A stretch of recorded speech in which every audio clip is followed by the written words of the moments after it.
चलिए, good morning everyone. Good morning. कैसे बेटा आप सब लोग? मैं डॉक्टर राजेश टोकरिया अगेन आपका हार्दिक स्वागत करता हूं इस लेक्चर सीरीज में। और कल हमने मॉलिक्यूलर बेसिस ऑफ इनहेरिटेंस के बेसिक कंसेप्ट को अगेन हमने क्लियर किया था। कल हमने जो है अभी तक के जो लेक्चर हैं इसमें हमने न्यूक्लिक एसिड की कंपोजिशन की बात की थी। फिर हमने एक एक कंपोनेंट को स्टेप वाइज मैनर में जो है वो डिस्कस किया था। फिर न्यूक्लियोसाइड न्यूक्लियोटाइड की बात की थी। और फिर जो है एक पोलीन्यूक्लियोटाइड और दो पोलीन्यूक्लियोटाइड आपस में कैसे जुड़कर डबल हेलिक्स स्ट्रक्चर बनाया था, इसके बारे में हमने एक बेसिक कंसेप्ट के फॉर्म में क्लियर किया था। आज उसी कंसेप्ट को हम आगे बढ़ा रहे हैं और अब आज हम डिस्कस करने वाले हैं कि पोलीन्यूक्लियोटाइड कल जो है हमने आपस में कंप्लीमेंट्री बेस पेयर के थ्रू जो ऐड किया था, आज उसी का डबल हेलिक्स स्ट्रक्चर कैसे बनेगा, वॉटसन एंड क्रिक का जो मॉडल था वो किस टाइप से डेवलप हुआ, आज उसको स्टडी करने वाले हैं। तो आई होप जो कल के लेक्चर्स थे या पुराने जो लेक्चर्स थे उनको आपने देखा होगा और उससे आपको मॉलिक्यूलर बेसिस ऑफ इनहेरिटेंस के कंसेप्ट जो है वो बेहतरीन तरीके से क्लियर हुए होंगे। चलिए, आज उसी कंसेप्ट को आगे लेके हम क्या करने वाले हैं, बढ़ने वाले हैं। तो चलिए, कल हमने ये देखा था कि पोलीन्यूक्लियोटाइड जो चेन होती है उसमें बहुत सारे न्यूक्लियोटाइड 3,5 फास्फोडाइस्टर बॉन्ड के थ्रू कंटिन्यूसली 5 प्राइम जो है डायरेक्शन में जो है लगातार जो होते हैं वो ऐड करते चले जाते हैं। तो इस टाइप से एक शुगर और फास्फेट की बैकबोन मिलती है। कौन सी बैकबोन मिलती है बेटा? शुगर एंड फास्फेट की बैकबोन मिलती है। तो आप यहां देख रहे हैं कि ये मेरी एक शुगर और फास्फेट की बैकबोन है, एक पोलीन्यूक्लियोटाइड चेन है। मैं इसको एक पोलीन्यूक्लियोटाइड चेन कह सकता हूं। तो ये एक पोलीन्यूक्लियोटाइड चेन है और ये एक दूसरी पोलीन्यूक्लियोटाइड चेन है। तो ये दोनों पोलीन्यूक्लियोटाइड चेन आपस में क्या होगी? कॉम्प्लीमेंट्री बेस पेयर और हाइड्रोजन बॉन्ड की हेल्प से क्या होगी बेटा? वो आपस में जुड़ेगी और डबल हेलिक्स जो स्ट्रक्चर है उसका फॉर्मेशन होगा। तो अभी हम ये समझना चाहते हैं कि दो अलग अलग पोलीन्यूक्लियोटाइड चेन जो है वो कैसे और हाइड्रोजन बॉन्ड के थ्रू जो है वो कैसे जुड़ गई और डबल स्ट्रक्चर के फॉर्म में बदल गई। तो ये कैसे हुआ ये हमने कल बेहतरीन तरीके से समझा था। फिर भी मैं थोड़ा रिवाइज कर देता हूं कि कल हमने ये देखा था कि जो शुगर फॉस्फेट बैकबोन है, ये sugar phosphate backbone outside present होती है, जबकि नाइट्रोजन बेस किधर दिख रहा है बेटा? इनसाइड दिख रहा है। इस शुगर फॉस्फेट बैकबोन को देखेंगे आप तो ये आउटसाइड दिख रहा है और इसका नाइट्रोजन बेस जो है वो कैसा दिख रहा है? इनसाइड है। तो कल मैंने आपको ये भी बताया था कि एक जो है एक पोलीन्यूक्लियोटाइड जो चेन है, यदि वो 5 डायरेक्शन से 3 डायरेक्शन की ओर है तो दूसरी पोलीन्यूक्लियोटाइड जो चेन होगी वो एंटी पैरेलल होगी। एंटी पैरेलल का मतलब क्या हो बेटा? अपोजिट डायरेक्शन में। इस टाइप से जो है उसका डायरेक्शन होगा। 5 डेज से कैसा होगा बेटा? ये 3 डेज डायरेक्शन होगा। तो इसी को हम एंटी पैरेलल कहते हैं। क्या कहते हैं? एंटी पैरेलल कहते हैं। और कॉम्प्लीमेंट्री बेस पेयर कैसा बना था ये आपको समझ में आया होगा। तो चलिए, आज उसी को हम और अच्छे से समझते हैं कि किस टाइप से हमने कॉम्प्लीमेंट्री बेस पेयर का जो है सिंथेसिस किया। तो अब ये पोलीन्यूक्लियोटाइड है, ये पोलीन्यूक्लियोटाइड के जो नाइट्रोजन बेस है वो इस साइड है और इस पोलीन्यूक्लियोटाइड चेन के फॉस्फेट शुगर बैकबोन जो है वो आउटसाइड है और नाइट्रोजन बेस जो है वो इनसाइड है। तो हम इसको सपोज करते हैं कि यहां पर मैंने एडेनिन लिख दिया, या थाइमिन है, या गुआनाइन है, साइटोसिन है, या थाइमिन है, या एडेनिन है, या साइटोसिन है, या गुआनाइन है। तो ये दो पोलीन्यूक्लियोटाइड चेन है और ये दोनों पोलीन्यूक्लियोटाइड जो चेन है कॉम्प्लीमेंट्री बेस पेयर। कैसा बेस पेयर बेटा? Complementary base pair. कैसा? Complementary base pairing and with the help of with the with the help of with the help of H bond, hydrogen bond join to each other and form double helix. तो क्या आपको ये समझ में आया कि किस टाइप से दो पोलीन्यूक्लियोटाइड जो चेन होती है, दो पोलीन्यूक्लियोटाइड जो चेन होती है आपस में जुड़ती है और डबल हेलिक्स स्ट्रक्चर का फॉर्मेशन करते हैं। तो चलिए मैं अगेन इसको सेम, जो नाइट्रोजन बेस है वो एडेनिन है या थाइमिन है, यहाँ एडेनिन है या थाइमिन है। अगेन जो है यहाँ पर गुआनाइन है या साइटोसिन है, देन यहाँ पर थाइमिन है, यहाँ एडिनिन है और साइटोसिन और गुआनाइन है। कल मैंने ये भी बताया था कि हमेशा एडिनिन जो है वो थाइमिन के साथ डबल हाइड्रोजन बॉन्ड बनाता है, जबकि गुआनिन जो है साइटोसिन के साथ ट्रिपल हाइड्रोजन बॉन्ड बनाता है। ये आपको बेसिक कंसेप्ट के फॉर्म में मैंने कल क्लियर कर दिया था। तो आई होप आपको ये कल का कंसेप्ट जो है समझ में आया होगा। तो ये इस टाइप से एक पॉलीन्यूक्लियोटाइड जो चेन है दूसरी पॉलीन्यूक्लियोटाइड चेन के साथ कॉम्प्लीमेंट्री बेस पेयर के थ्रू, कैसे बेस पेयर, कॉम्प्लीमेंट्री जो बेस पेयर होती है, कॉम्प्लीमेंट्री बेस पेयर जो होती है उसके थ्रू क्या करता है बेटा, ये इस टाइप से पॉलीन्यूक्लियोटाइड चेन का फॉर्मेशन करता है। तो आई होप ये आपको समझ में आया होगा। चलिए, ये एनसीईआरटी का डायग्राम है जिसको मैंने अलग तरीके से बताने की कोशिश की है, क्योंकि मैंने ये सिंगल डायग्राम जो है आपको बना हुआ है।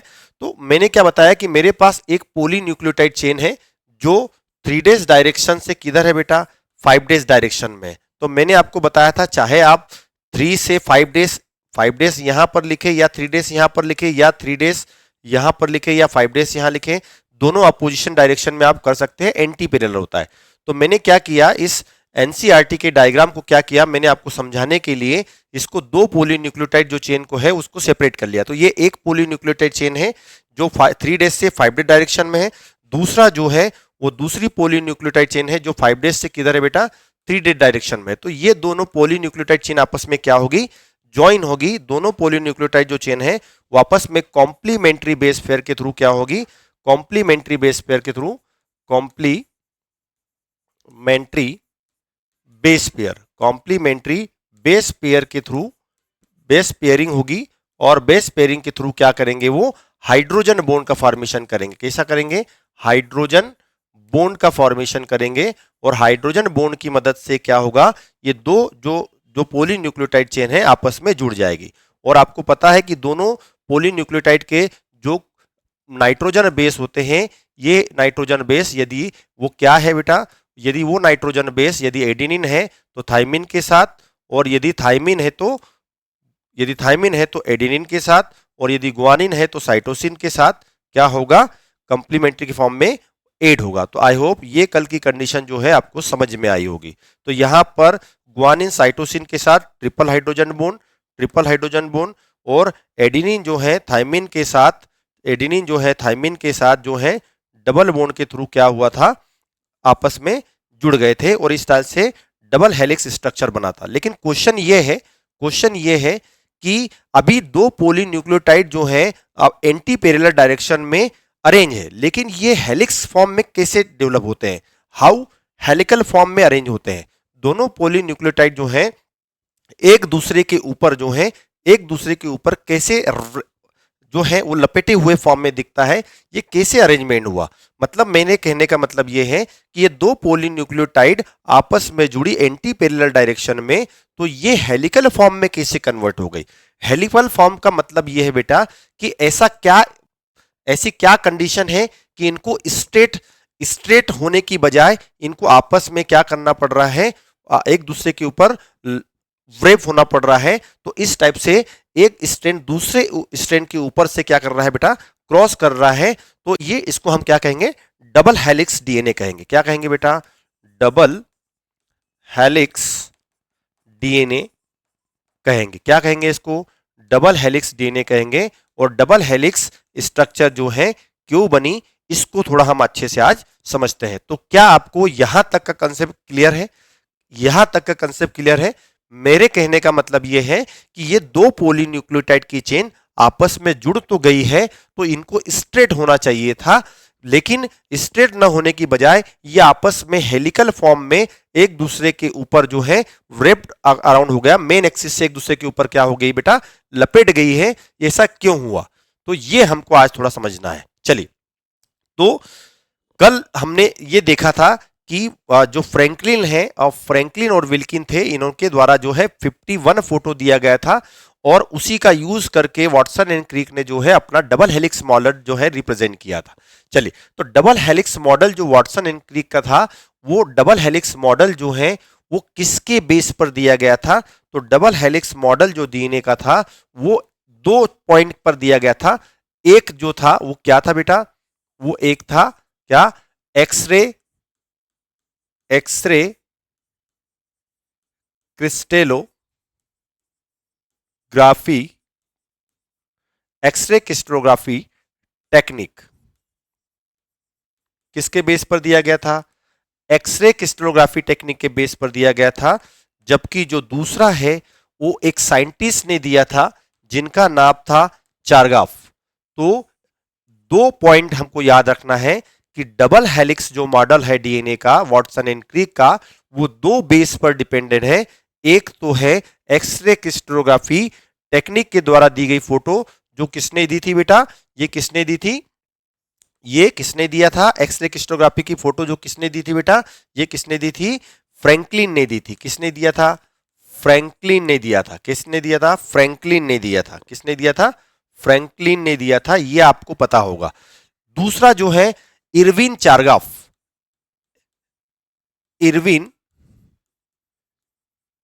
चारगाफ नाम के साइंटिस्ट थे और इन्होंने कुछ ऐसे रूल्स बताए, ऐसे कोई पॉइंट बताए जो डीएनए की डबल हेलिक्स जो स्ट्रक्चर है उससे रिलेटेड है। तो इन्होंने क्या बना दिया? चारगाफ रूल्स बना दिए। क्या बना दिए? चारगाफ रूल्स बना दिए। क्या आपको बात समझ में आई? तो डीएनए के डबल हेलिक्स स्ट्रक्चर को जब भी पढ़ेंगे तो 2 पॉइंट के हिसाब से हमको पढ़ना है, 2 कंपोनेंट के हिसाब से पढ़ना है। एक तो हम फ्रैंकलिन के द्वारा दिए गए एक्सरे क्रिस्टलोग्राफी के व्यू से पढ़ेंगे और दूसरा चारगाफ साइंटिस्ट के जो अकॉर्डिंग जो दिए गए रूल है उसके अकॉर्डिंग हमको पढ़ना है।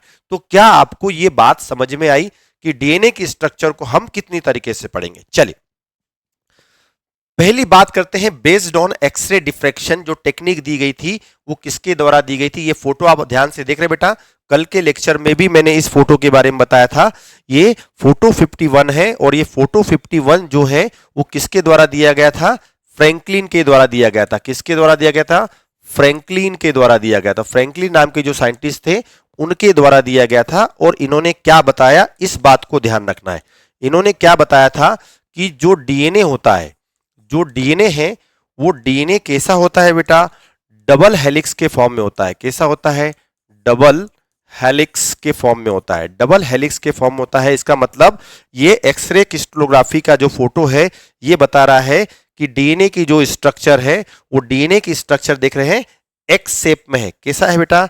एक्स शेप में आपको दिख रहा है, एक्स लाइक स्ट्रक्चर बन रही है। इसका मतलब ये फोटो आपको क्या बता रहा है? एक्स लाइक की स्ट्रक्चर बता रहा है। समझ पा रहे हैं आप? समझ पा रहे हैं कि किस टाइप की स्ट्रक्चर बता रहा है? एक्स टाइप की स्ट्रक्चर को बता रहा है। इसका मतलब डीएनए के अंदर डबल हेलिक्स होता है।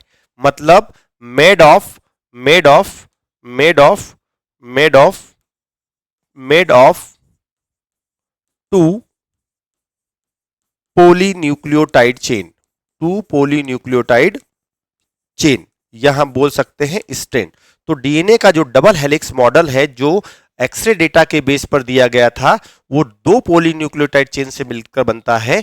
और दोनों पोलीन्यूक्लियोटाइड चेन का जो डायमीटर है या डायमेंशन है, डायमीटर जो है वो कितना होता है बेटा?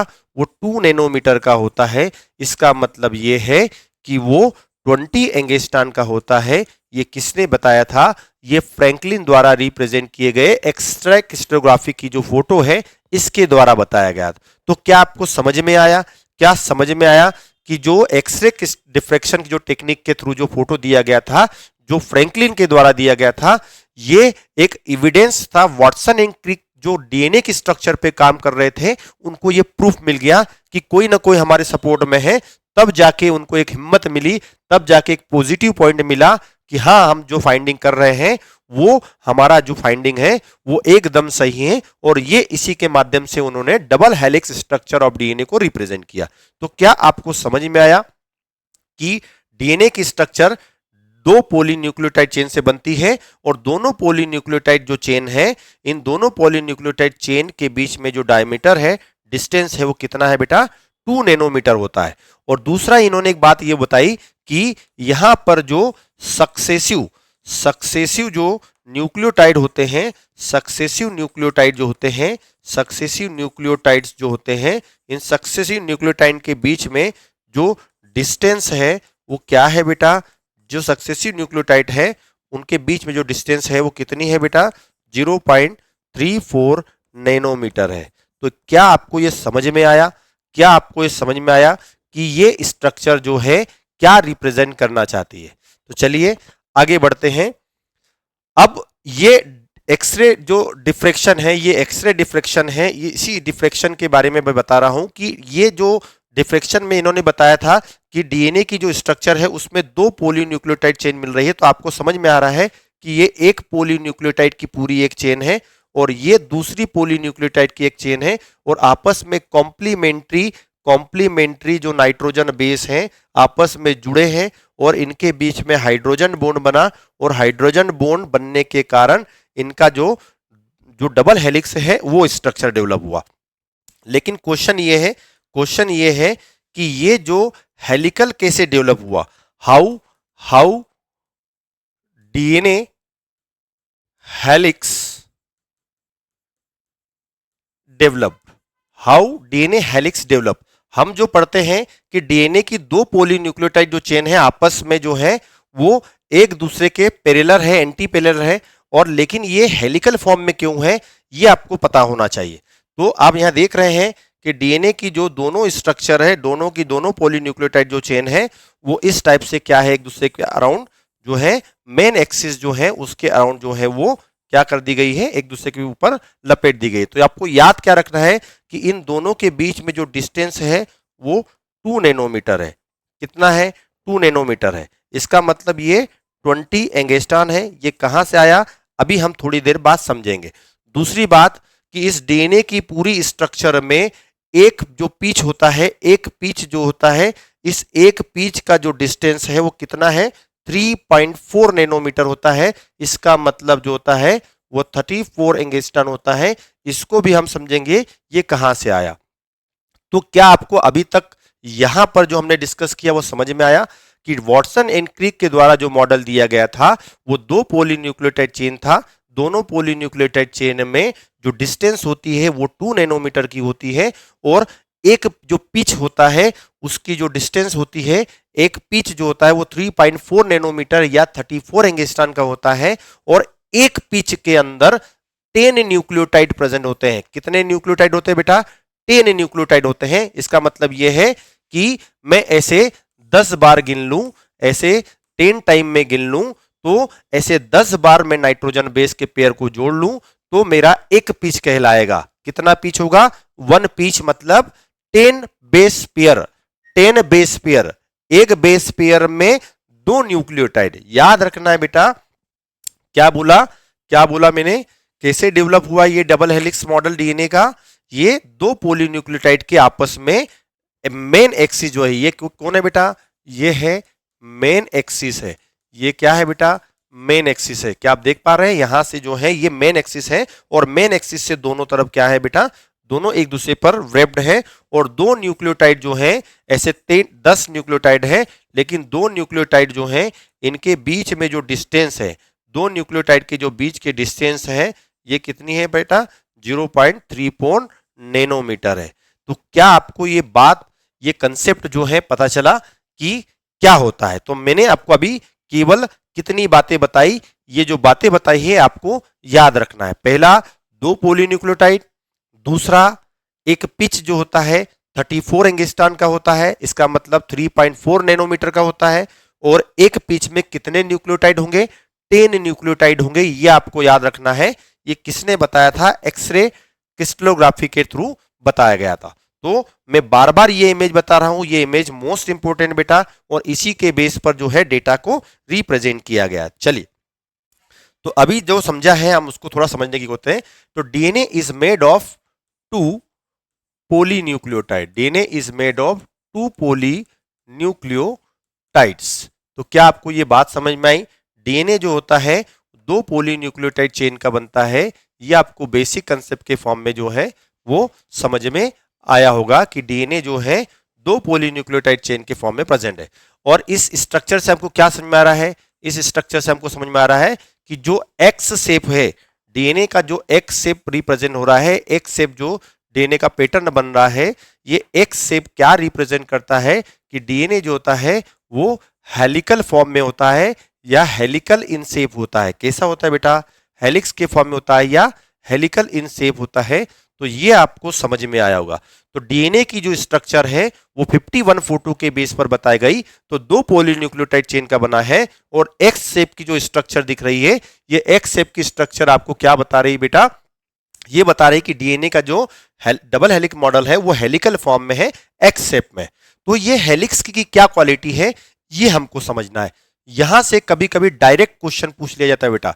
यहां से आपको याद रखना है, डीएनए के डबल हेलिक्स की बात करेंगे तो यहां से डायरेक्ट क्वेश्चन पूछ सकता है। वो कैसे पूछेंगे वो आपको समझना है। चलिए हेलिक डायमेंशन की बात करते हैं।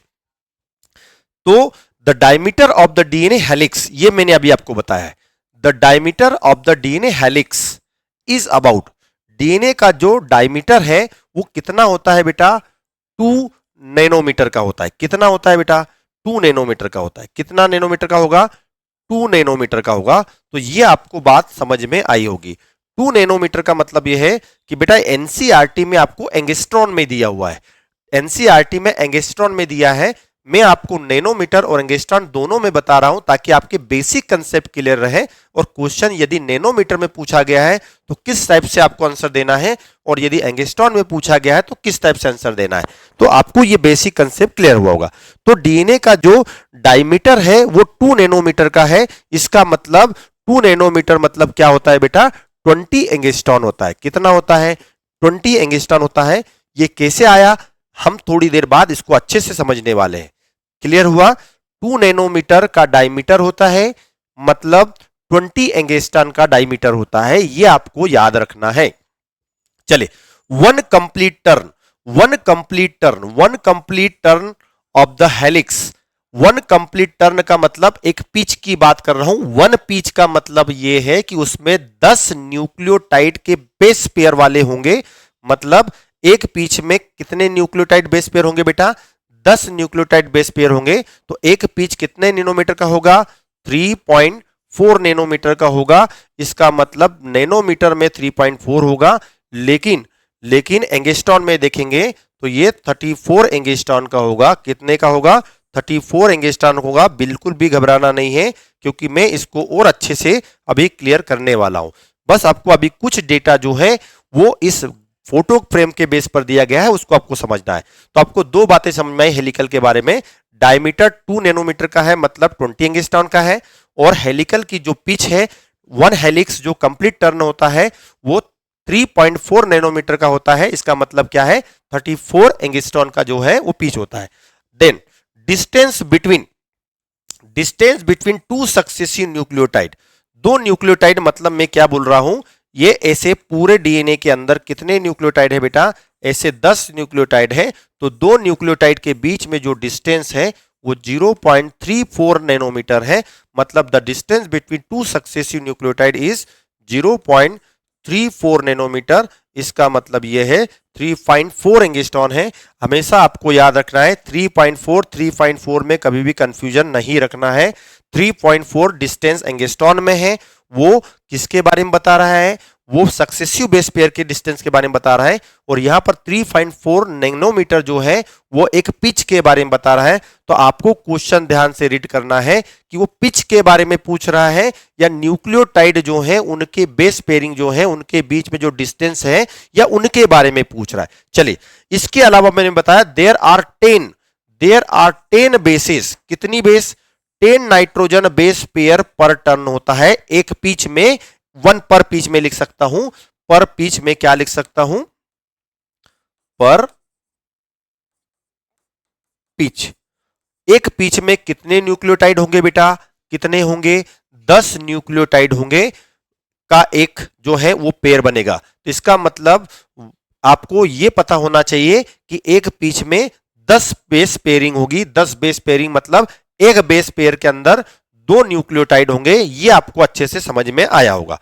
चलिए, एक और बात करते हैं। क्या बात करते हैं कि द फॉस्फेट ग्रुप की बात की थी। फॉस्फेट ग्रुप कहां प्रेजेंट होता है बेटा? लोकेटेड आउटसाइड होता है। किधर होता है? आउटसाइड होता है।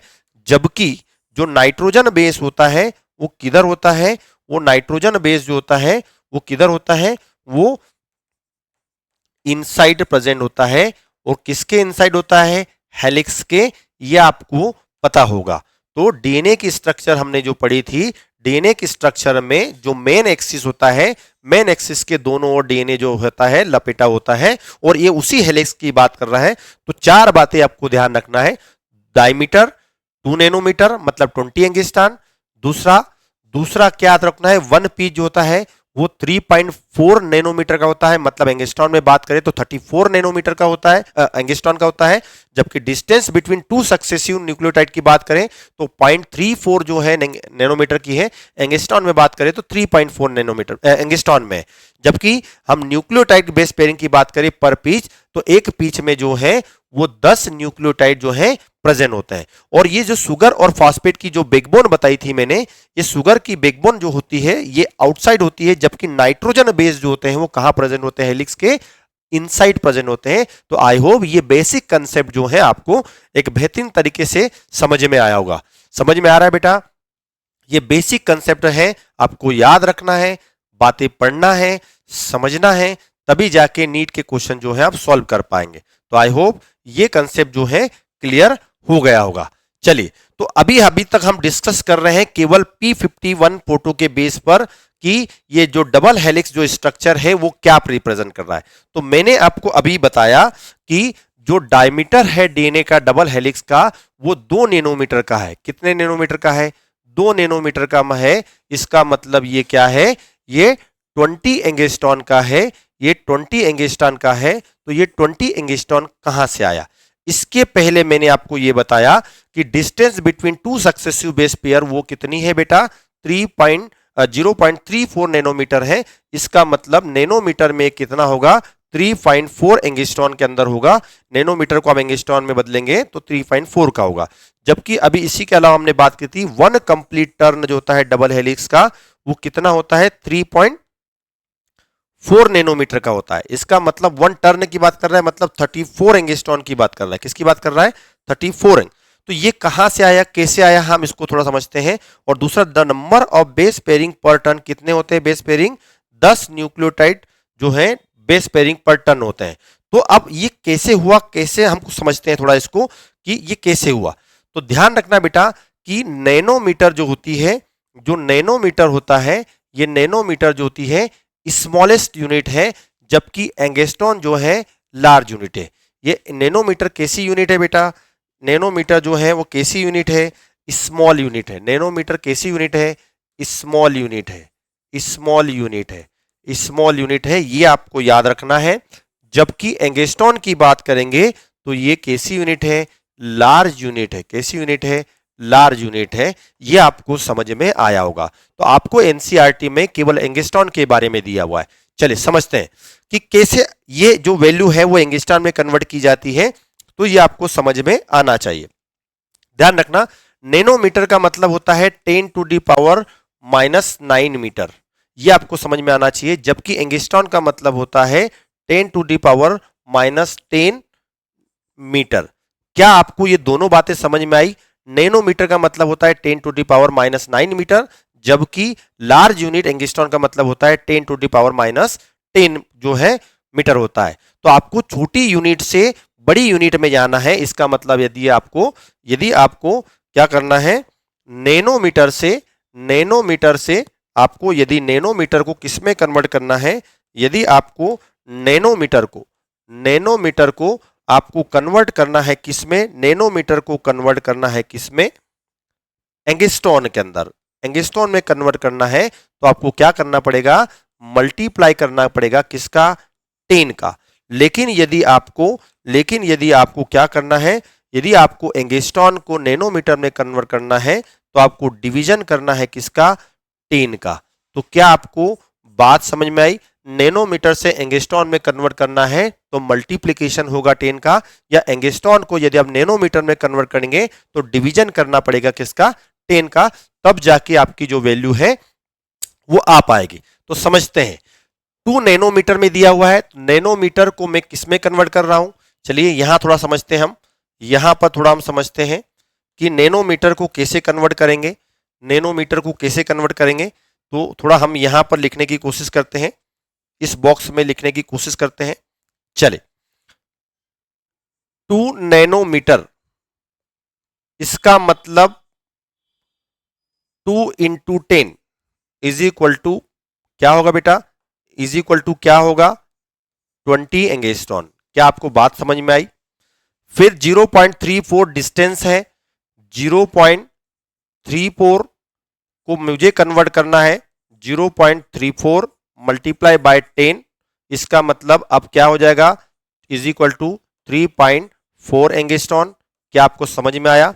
नेक्स्ट जो है, 1 complete turn have DNA helix 3.4 nanometre, 3.4 nanometre, इसको मुझे कन्वर्ट करना है एंगस्ट्रॉन में, तो 3.4 मल्टीप्लाइड बाय 10, तो क्या आ जाएगा, 34 एंगस्ट्रॉन आ जाएगा।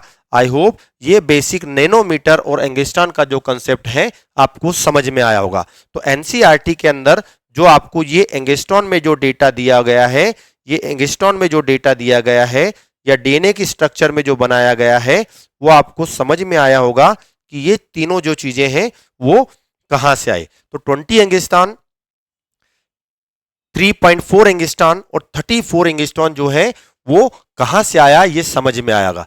क्लियर है? तो ये 2 नैनोमीटर मतलब आप क्या करने वाले हैं, ये 20 नैनोमीटर कहां से आया, तो 2 × 10 ये आपका 20 आ गया। यहां पर 0.34 मतलब मैं क्या बताना चाह रहा हूं, ये 3.4 कैसे आया, तो 0.34 मल्टीप्लाई बाय 10, यहां पर 334 कैसे आया, तो इसका मतलब है कि आपको मल्टीप्लाई करना पड़ेगा 3.4 को मल्टीप्लाई करना पड़ेगा 10 से, तो आपका 34 आ जाएगा। और पर टर्न कितना होता है बेटा, 10 न्यूक्लियोटाइड होता है। तो आई होप ये बेसिक कंसेप्ट जो है आपको समझ में आएगा। नहीं समझ में आ रहा है कोई बात नहीं, इस लेक्चर को अगेन देखना है, एनसीईआरटी को रीड करना है। आई होप ये आपको बेहतरीन तरीके से समझ में आएगा और एनसीईआरटी के जो पैराग्राफ है और डीएनए की जो हेलिकल डायग्राम जो है उसको आप समझ पाएंगे। तो क्लियर है? आगे बढ़े, आगे बढ़े बेटा। छोटी छोटी बातें हैं एनसीईआरटी में, वो बताई गई है लेकिन हम उसको समझ नहीं पा रहे थे, इसलिए आप लोगों को वो चैप्टर जो है डिफिकल्ट लग रहा था। लेकिन मैंने आपको लेक्चर 1 से लेकर अभी तक के जो लेक्चर हैं इसमें पॉइंट टू पॉइंट क्लियर किया है, और फिर भी हम इसको और अच्छे से क्लियर करेंगे जब ये जो कंप्लीट जो पैराग्राफ है वो कंप्लीट हो जाएगा, तो हम एनसीईआरटी की लाइंस को भी क्लियर करेंगे। तो आई होप यहां तक तो अभी समझ में आ गया होगा।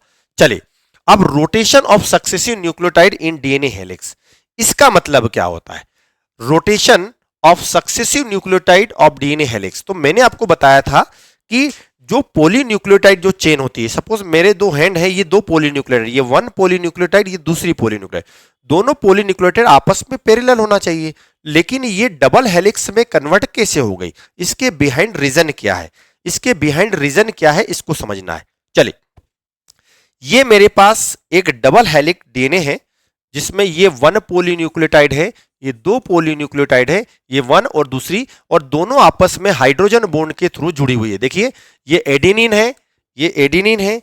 एडेनिन किससे जुड़ता है, एडेनिन थाइमिन से जुड़ता है, ये आपको पता है। तो ये एडेनिन है, ये थाइमिन से जुड़ा हुआ है। ये गुआनिन है, ये साइटोसिन से जुड़ा हुआ है। ये थाइमिन है या एडेनिन है, ये आपको पता होना चाहिए। ये साइटोसिन है, ये गुआनिन है, ये एडेनिन है। ये क्या है, एडेनिन है, थाइमिन है, थाइमिन है, एडेनिन है। ये साइटोसिन है, ये गुआनिन है। ये थाइमिन है, ये एडेनिन है। गुआनाइन, साइटोसिन, थाइमिन, ये थाइमिन और ये एडेनिन, और ये एडेनिन है और ये थाइमिन है। तो आई होप ये बेसिक कंसेप्ट जो है आपको समझ में आया होगा कि किस टाइप से ये कितने हैं बेटा, 10 न्यूक्लियोटाइड बेस पेयरिंग है। कितने हैं टोटल, ये 10 है। इसका मतलब ये कितना हुआ, 1 पीच हुआ। ये 10 जो है ये 1 पीच हुआ। तो देखिए अब यहां पर कंडीशन क्या होगी, ये एक पॉलीन्यूक्लियोटाइड है, ये एक मेरा हैंड जो है ये एक पॉलीन्यूक्लियोटाइड है, ये दूसरा हैंड दूसरा पॉलीन्यूक्लियोटाइड है। ये आपस में जुड़े हुए हैं, hydrogen bond complementary base pair बना है। लेकिन आप यहां पर देखिए, यहां पर एक ही स्ट्रैंड में भी तो कॉम्प्लीमेंट्री बेस पेयर बन रहा है यहां पर कॉम्प्लीमेंट्री बेस पेयर। तो क्या आपस में ये इसके जुड़ सकता है, क्या आपस में ये थाइमिन एडेनिन के साथ जुड़ सकता है, बिल्कुल जुड़ सकता है। क्या ये थाइमिन जो है एडेनिन के साथ जुड़ सकता है, क्या ये थाइमिन एडेनिन के साथ जुड़ सकता है, बिल्कुल जुड़ सकता है। यदि ये थाइमिन, ध्यान रखना, थाइमिन और एडेनिन दोनों एक ही पॉलीन्यूक्लियोटाइड चेन के हैं बेटा। ये दोनों एक ही पॉलीन्यूक्लियोटाइड चेन के हैं। यदि मान लो nitrogen base complementary base pair एक ही पॉलीन्यूक्लियोटाइड चेन में यदि बन गए तो डीएनए की जो स्ट्रक्चर है वो क्या हो जाएगी, डिस्टर्ब हो जाएगी। क्या हो जाएगी, डिस्टर्ब हो जाएगी। और डीएनए के अंदर जो इंफॉर्मेशन न्यूक्लियोटाइड नाइट्रोजन बेस के फॉर्म में वो क्या हो जाएगी बेटा, लॉस हो जाएगी। तो इस चीज को बचाने के लिए, क्या बचाने के लिए, डीएनए की स्ट्रक्चर को स्टेबिलिटी देने के लिए क्या हुआ कि ये जो एडेनिन और थायमिन है, ये एडेनिन और थायमिन है, इनके बीच में डबल बॉन्ड है। ये आप देख रहे हैं एडेनिन और थायमिन, ये एडेनिन और थायमिन जो है इनके बीच में डबल हाइड्रोजन बॉन्ड है। जबकि इधर थायमिन और इधर जो थायमिन है, इधर जो थायमिन है और एडेनिन है, ये आपस में न जुड़ जाए, ये थायमिन इसके साथ न जुड़ जाए और ये थायमिन इसके साथ न जुड़ जाए। ये स्ट्रक्चर जो है, यदि ऐसा कॉम्प्लीमेंट्री बेस पेयर एक ही स्ट्रैंड के अंदर हो गया तो डीएनए की स्ट्रक्चर डिस्टर्ब हो जाएगी। तो इस डीएनए की स्ट्रक्चर को मेंटेन रखने के लिए, स्टेबिलिटी प्रोवाइड करने के लिए दोनों न्यूक्लियोटाइड जो है, इन दोनों न्यूक्लियोटाइड के बीच में जो डिस्टेंस है इनको यदि मेंटेन कर लिया जाए, दोनों न्यूक्लियोटाइड के बीच में जो है डिस्टेंस मेंटेन कर लिया जाए। डिस्टेंस कहां पर बेटा, यहां पर। यदि ये डिस्टेंस को मेंटेन कर लिया जाए तो ये एक दूसरे से क्या हो जाएंगे, दूर हो जाएंगे। और दूर होने के कारण दोनों पॉलीन्यूक्लियोटाइड के बीच में स्टेबिलिटी बनी रहेगी और डीएनए हेलिक्स मॉडल जो है अपने स्टेबल फॉर्म में आ जाएगा। तो क्या आपको ये बेसिक कंसेप्ट समझ में आया? तो इसलिए जो ए और टी का बेस पेयर है डबल हाइड्रोजन बॉन्ड के थ्रू, और जो टी है डबल हाइड्रोजन बॉन्ड के थ्रू ये है, इनके बीच में क्या कर दिया जाता है, थोड़ा रोटेशन कर दिया जाता है। वो रोटेशन 36 डिग्री का होता है ताकि इन दोनों के बीच में क्या हो जाए बेटा, गैप हो जाए। दोनों न्यूक्लियोटाइड यदि एक ही बेस पेयर के अंदर है, एक ही बेस पेयर के अंदर है, तो इनके बीच में थोड़ा डिस्टेंस लाने के लिए, इनके बीच में डिस्टेंस लाने के लिए दोनों न्यूक्लियोटाइड, मेरे हाथ को देखिए बेटा, ये जो है एडेनिन है और ये थायमिन है, ये आपस में क्या कर सकते हैं, जुड़ सकते हैं। तो इसको मैं 30 डिग्री रोटेट कर दूं तो रोटेशन करने से क्या होगा, रोटेशन करने से क्या होगा, डीएनए की जो स्ट्रक्चर है वो क्या होगा, स्टेबल हो जाएगी। तो 36 degree rotation in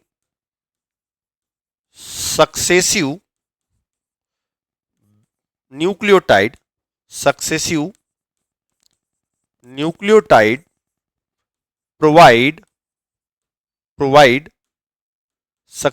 30 degree rotation in the successive nucleotide provide stability to double helix of DNA. तो क्या आपको ये बात समझ में आई? क्या आपको ये बात समझ में आई? क्या आपको ये बात समझ में आई कि डीएनए की जो स्ट्रक्चर है वो मेन एक्सिस से एक दूसरे के ऊपर क्यों लपेटे हुए होता है, एक जो पॉलीन्यूक्लियोटाइड चेन है वो दूसरे के ऊपर से क्यों गुजरा हुआ है? क्योंकि वो इसलिए है, यदि मान लो एक ही न्यूक्लियोटाइड के दो नाइट्रोजन बेस आपस में जुड़ गए, एडेनिन और थायमिन ये कॉम्प्लीमेंट्री नाइट्रोजन बेस है, एक ही में जुड़ गए, तो इन दोनों के बीच में हाइड्रोजन बॉन्ड बनने से डीएनए की स्ट्रक्चर डिस्टेंस हो जाएगी, डिस्टर्ब हो जाएगी। और डिस्टर्बेंस से बचाने के लिए हाँ यहां पर क्या किया जाता है, 36 डिग्री का रोटेशन कर दिया जाता है। तो क्या होगा, डीएनए की स्ट्रक्चर जो है वो स्टेबल हो जाएगी। तो इस टाइप से क्या होगा बेटा, इस टाइप से ये दो न्यूक्लियोटाइड है, ये दो न्यूक्लियोटाइड है और ये दो न्यूक्लियोटाइड में 30 डिग्री का क्या कर दिया जाएगा, रोटेशन कर दिया जाएगा। और अब आपका जो डीएनए है वो डीएनए का जो स्ट्रक्चर है वो किस टाइप से आपको बनेगा, ये हम थोड़ा इसको समझ लेते हैं। तो आपका डीएनए का जो स्ट्रक्चर है वो इस टाइप से बन जाएगा। तो आपका ये डीएनए का जो स्ट्रक्चर है वो इस टाइप से बन जाएगा। आई होप ये आपको समझ में आ गया होगा। डीएनए का स्ट्रक्चर कैसे बनेगा, डीएनए का स्ट्रक्चर कैसे बनेगा, ये आपको बहुत अच्छे से समझ में आया। और क्यों ऐसा बना, ये क्यों ऐसा बना, ये क्यों ऐसा बना, ये आपको समझ में आया होगा। क्योंकि सक्सेसिव न्यूक्लियोटाइड के बीच में 36 डिग्री का रोटेशन करना पड़ता है ताकि स्टेबिलिटी इनकी मेंटेन रहे। और इनके बीच में जो है न्यूक्लियोटाइड कितने, 10 न्यूक्लियोटाइड प्रेजेंट होते हैं। तो एक पिच के अंदर कितने न्यूक्लियोटाइड बेटा, 10 न्यूक्लियोटाइड होते हैं। तो आप सोचिए कि आपने 30 डिग्री सेल्सियस का रोटेशन एक न्यूक्लियोटाइड बेस पेयर में किया है, तो इसको मैं 10 से मल्टीप्लाई कर दूं, इसको मैं 10 से मल्टीप्लाई कर दूं तो क्या होगा? तो क्लियर हुआ? क्लियर हुआ? क्लियर हुआ? मैंने आपको अभी क्या बताया यहां पर? मैंने आपको अभी क्या बताया यहां पर? सपोज यहां एडेनिन है तो ये थायमिन है, और यदि यहां थायमिन है तो ये एडेनिन है, ये आपस में जुड़ सकते हैं। इसको बचाने के लिए एडेनिन, इसको बचाने के लिए एडेनिन, थायमिन और एडेनिन के बीच में हम क्या कर लें? डिस्टेंस को मेंटेन कर लें, तो क्या होगा? ये डबल हेलिक्स डीएनए जो है उसका एक वन पीच जो है 3.4 नैनोमीटर का, इसका मतलब ये है 34 एंगस्ट्रॉन का। तो ये क्या होगा? इनके बीच में स्टेबिलिटी आ जाएगी। तो क्या आपको समझ में आया? तो आपको ये पता है कि यहां पर कितने न्यूक्लियोटाइड हैं, कितने न्यूक्लियोटाइड हैं? ये 1 पेयर, ये 2 पेयर, ये 3 पेयर, ये 4, 5, 6, 7, 8, 9, 10, ऐसे कितने न्यूक्लियोटाइड है? 10 न्यूक्लियोटाइड है। तो क्या मैं मल्टीप्लाई कर सकता हूं कि एक न्यूक्लियोटाइड को 30 डिग्री सेल्सियस जो है हमने रोटेट किया था, तो ऐसे 10 न्यूक्लियोटाइड है, तो कितना हो जाएगा? 360 डिग्री का जो है वो रोटेशन आ जाएगा। तो आई होप ये वन पीच में कितना रोटेशन होता है, एक पर पीच में कितना रोटेशन होता है? 360 डिग्री का क्या होता है? रोटेशन होता है। तो आई होप ये आपको बेसिक कंसेप्ट क्लियर हुआ होगा। तो ये जो वन पीच है इसमें 10 न्यूक्लियोटाइड होते हैं। एक पीच में कितने न्यूक्लियोटाइड हैं? एक पीच में कितने न्यूक्लियोटाइड हैं? ये 10 न्यूक्लियोटाइड है, इसलिए मैंने 10 का मल्टीप्लाई कर दिया 36 में। तो पूरे पीच का, पूरे डीएनए की जो पीच है उसका पूरा जो डिग्री रोटेशन है, एक पूरा रोटेशन जो है कितना हो जाएगा? एक पीच का पूरा रोटेशन कितना होगा? 360 डिग्री का रोटेशन हो जाएगा। तो आई होप ये समझ में आया होगा। कैसे? 360 इंटू 1, 360, 360 इंटू 2, 360 इंटू 3, 360 इंटू 4।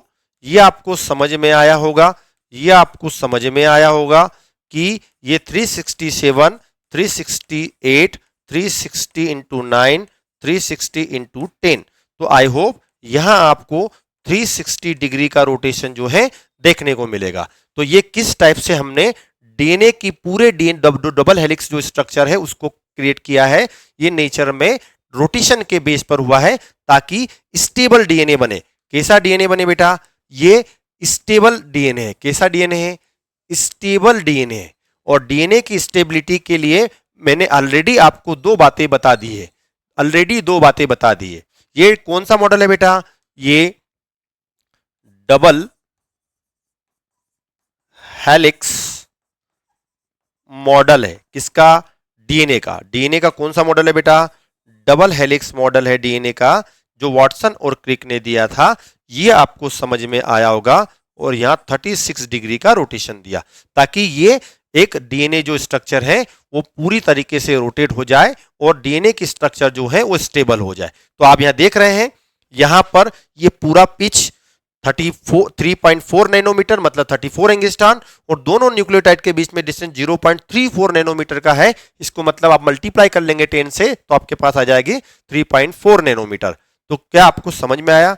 क्या आपको समझ में आया कि किस टाइप से डीएनए की जो डबल हेलिक्स स्ट्रक्चर जो है वो क्रिएट होती है?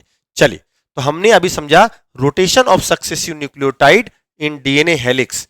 डीएनए की हेलिक्स में सक्सेसिव न्यूक्लियोटाइड के बीच में कैसा रोटेशन होता है।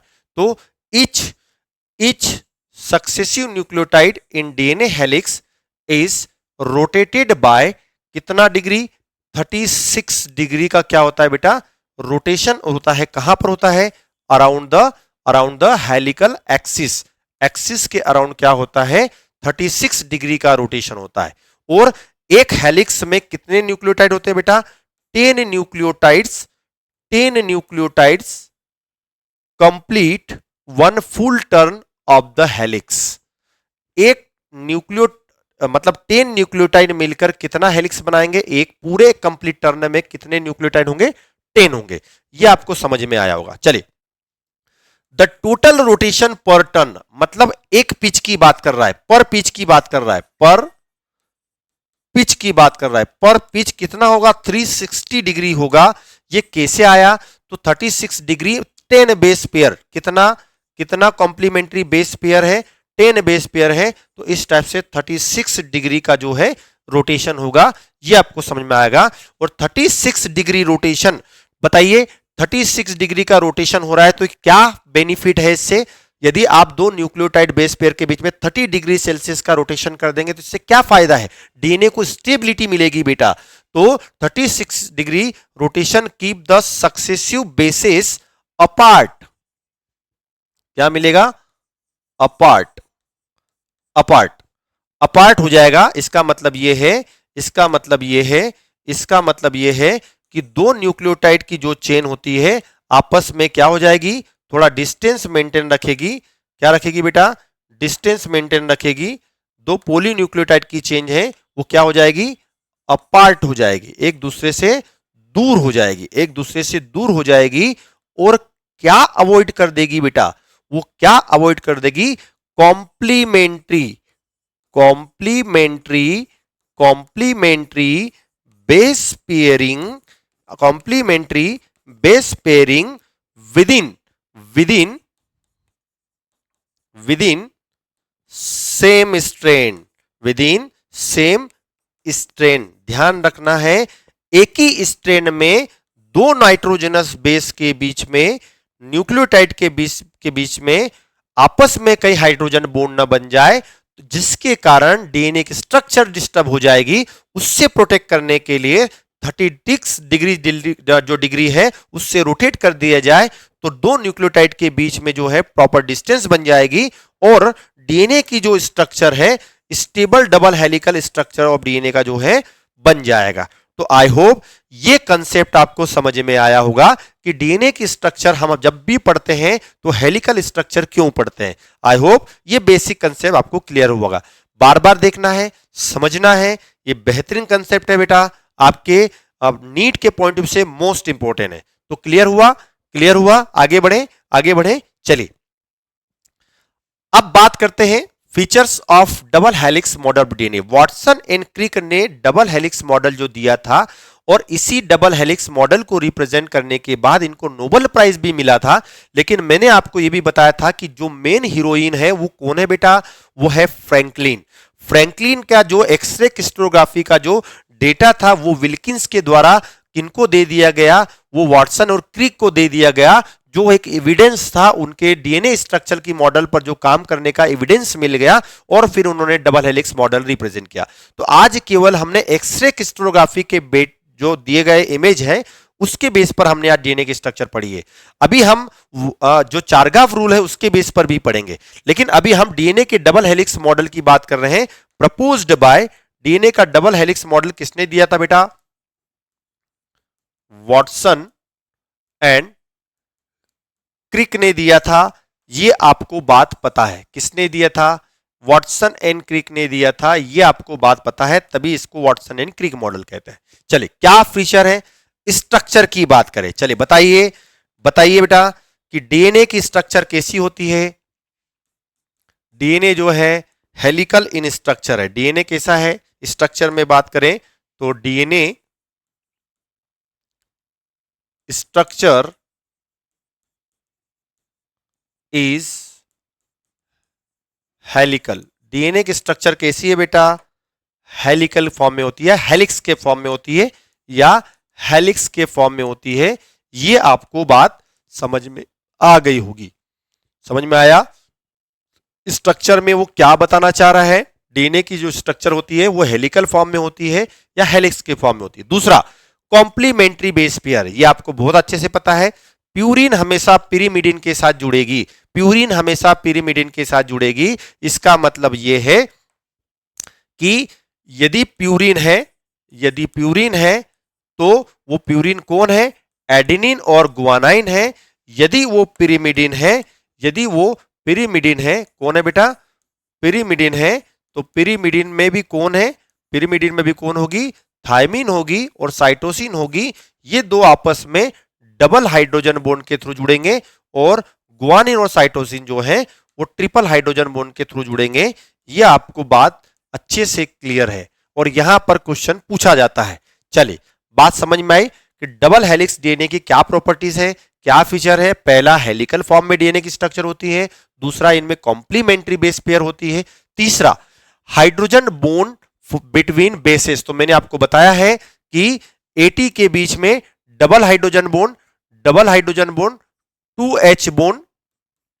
2H bond between ANT and 3H bond between G and C। क्या आपको ये बात समझ में आई? इसको बोलते हम कॉम्प्लीमेंट्री बेस पेयरिंग, और इसमें क्या बन रहा है बेटा? हाइड्रोजन बॉन्डिंग बन रही है। चलिए, बेस पेयर रोटेशन, कितना बेस पेयर रोटेशन था बेटा? ये हमने अभी देखा है, ये 36 डिग्री का रोटेशन था। 36 डिग्री का क्या था बेटा? रोटेशन था। और ये 36 डिग्री का रोटेशन क्या प्रोवाइड करता है? ये 30 डिग्री सेल्सियस का रोटेशन जो होता है वो डीएनए को स्टेबिलिटी देता है। क्या देता है बेटा? स्टेबिलिटी देता है। यह आपको जो है बहुत अच्छे से समझ में आया होगा। चलिए, और दोनों स्ट्रैंड कैसे बेटा? मोस्ट आईएमपी दोनों स्ट्रैंड कैसे हैं? एंटी पैरेलल है। इसका मतलब, एंटी पैरेलल का मतलब क्या है?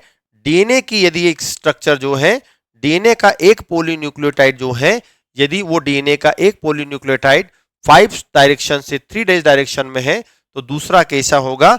यदि ये 5 डायरेक्शन से 3 डायरेक्शन में है, यदि ये 5 डायरेक्शन से 3 डायरेक्शन में है, तो दूसरा 3 से 5 डायरेक्शन में होगा, एक दूसरे के अपोजिट होंगे।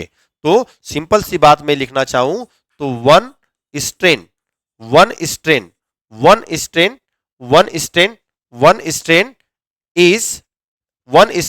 इज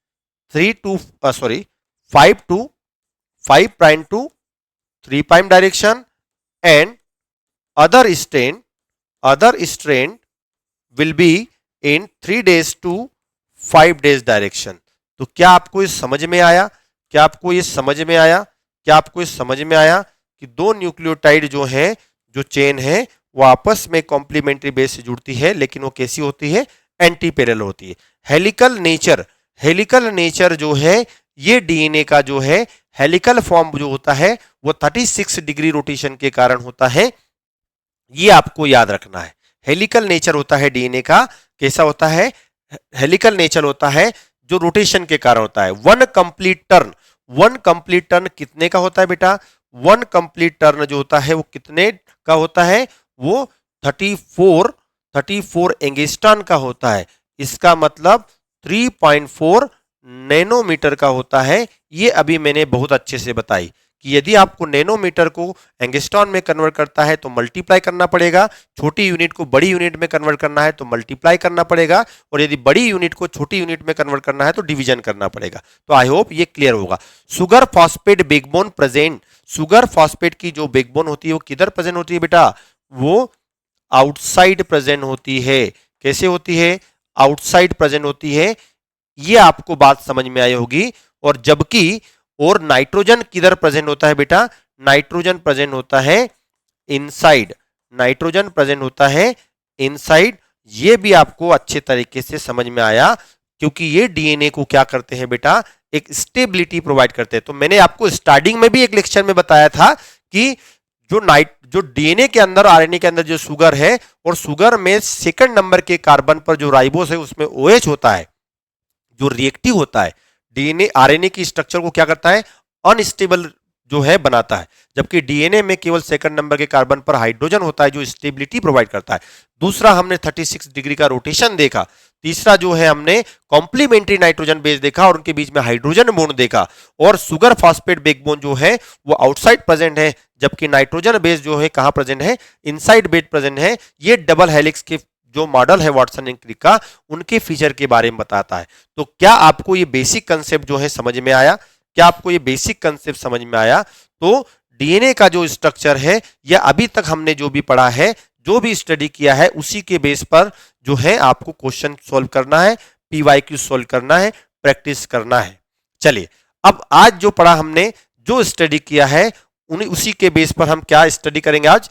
नीट के जो प्रैक्टिस क्वेश्चन जो है उनको सोल्व करने की कोशिश करते हैं। चलिए, एक्सरे डिफ्रैक्शन स्टडीज क्या रिप्रेजेंट करती है डीएनए के बारे में? क्या डीएनए के बारे में रिप्रेजेंट करती है? स्ट्रेट चेन मॉलिक्यूल है, और right handed double helix model है, लेफ्ट हैंडेड हेलिक्स है, या सिंगल स्ट्रैंडेड हेलिकल मॉडल है?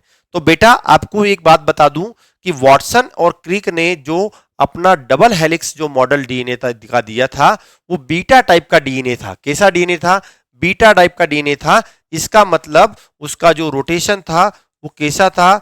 राइट हैंडेड रोटेशन था। कैसा था? Right handed rotation double helix model था। तो इसका मतलब राइट हैंडेड भी था, राइट हैंडेड भी था, प्लस में कैसा था? हेलिकल था। कैसा था? हेलिकल था। तो इस हिसाब से right handed double helix model जो था वॉटसन एंड क्रिक ने का जो मॉडल था वो एक्सरे बेस के बेस पर बताया था। इसका मतलब made of two polynucleotide chain, made of two polynucleotide chain. तो आपको ये बात समझ में आई? क्या आपको ये बात समझ में आई? समझ में आया क्वेश्चन बेटा? चलिए, backbone of DNA is made of, backbone की बात कर रहे हैं बेटा, बैकबोन की बात कर रहे हैं। डीएनए की बैकबोन जो होती है किसकी बनती है? तो आपको मैंने बताया था ये शुगर एंड फॉस्फेट की बनती है, क्योंकि आउटसाइड प्रेजेंट होता है। जो कि कहां प्रेजेंट होता है? आउटसाइड होता है। तो आपको बात याद रखना है, शुगर और फॉस्फेट की बैकबोन होती है जो आउटसाइड प्रेजेंट होती है, जबकि नाइट्रोजन बेस किधर होता है? इनसाइड प्रेजेंट होता है। क्लियर हुआ बेटा? चलिए नेक्स्ट क्वेश्चन देखते हैं हम। Each base pair in DNA, हम हर एक बेस पेयर की बात कर रहे हैं बेटा। Each base pair in DNA is rotated bye approximately, कितना रोटेट किया गया था? तो ये बहुत इजी क्वेश्चन है। 36 डिग्री जो रोटेशन किया गया था, और हमको पता है कि 36 डिग्री रोटेशन करोगे तो टोटल कितने बेस पेयर है? 10 बेस पेयर है, तो कितना होगा? 360 होगा। इसका मतलब वन पीच जो है डीएनए का, वन पीच जो डीएनए का है कितने डिग्री रोटेट हुआ है? 360 डिग्री रोटेट हुआ है। तो आई होप ये बात आपको समझ में आ गई होगी, ताकि आप डीएनए की स्ट्रक्चर को अच्छे से समझ सके। क्लियर है बेटा? क्लियर है? चलिए आगे चलते हैं। The stability of DNA double helix is mainly due to, DNA की जो स्ट्रक्चर है उसकी स्टेबिलिटी जो हेलिक्स की जो है वो किसके कारण है? बेस पेयरिंग के कारण है, बेस स्टैकिंग इंटरेक्शन के कारण है, हाइड्रोजन बॉन्ड के कारण है, या फास्फोडाइस्टर बॉन्ड के कारण है? तो बेटा ये आपको ध्यान रखना है, जो बेस पेयरिंग जो इंटरेक्शन हुआ था उसी के कारण बेस स्टैकिंग जो इंटरेक्शन है, बेस स्टैकिंग जो इंटरेक्शन है ये इसी के बेस पर जो था वो क्या था? हमारा जो डीएनए का जो वॉटसन क्रिक मॉडल था वो क्या था बेटा? स्टेबल था। तो आपको याद रखना है बेस पेयर इंटरेक्शन के बेस पर था, स्टैकिंग बेस पेयर की उनमें 30 डिग्री का रोटेशन कर दिया तो उनके बीच में स्टेबिलिटी आ गई, और ये नाइट्रोजन बेस के बीच में किया हो। चलिए थैंक यू सो मच। आपको आज का लेक्चर जो है बहुत पसंद आया होगा, समझ में आया होगा। आज आपको एनसीईआरटी के जो पैराग्राफ है डीएनए से रिलेटेड जो टॉपिक है उसको रीड करना है, और नेक्स्ट लेक्चर में जो है हम चारगाव ग्रुप के बारे में जो है डिस्कस करेंगे। तो चलिए thank you so much, thank you so much. आपको समझ में आया होगा, रीड कीजिए। चलिए best of luck, best of luck. Thank you so much.